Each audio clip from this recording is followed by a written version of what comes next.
நாளைக்கு சந்திர தரிசனம். அமாவாசை தேதியிலிருந்து 3வது நாள், அதையும் சேர்த்து எண்ணும்போது வரக்கூடிய 3வது நாள் பிறை நாளாக கருதப்படுறது.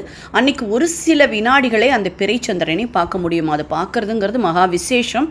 அந்த டைமில் ஒரு வெத்தலையும் ஒரு சில்லறை காசு ஏதாவது உங்களால் முடிஞ்சதை அதை வச்சுட்டு பார்த்துட்டு என்ன மனசில் நினைக்கிறளோ அந்த வேண்டுதல் சீக்கிரமாக ஈடேறும்னு சொல்லப்படுறது.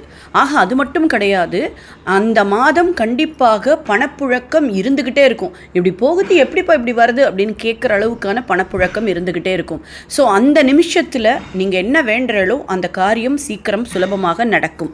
கையில் காசை வச்சுக்கிட்டு அந்த பிறைச்சந்திரனை பார்க்கும்போது சோம் சோமாய நமகா அப்படிங்கிற மந்திரத்தை நீங்கள் சொல்கிறது மகா விசேஷம். ஜாதக கோளாறுலேருந்தும் நம்ம விடுபடலாம். அது மட்டும் இல்லாமல் மன தெளிவு ஏற்படும். எடுக்கக்கூடிய காரியங்களில் வெற்றி, அதே மாதிரி தீர்மானிக்கக்கூடிய விஷயங்கள் அனைத்தும் கைகூடும்.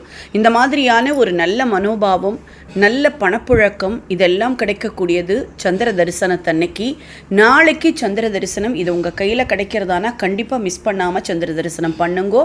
அனைவரும் இன்புற்றிருக்க வாழ்த்துக்கள். தொடர்ந்து இணைந்திருங்கள் ஓம்கார் ஜோதியுடன்.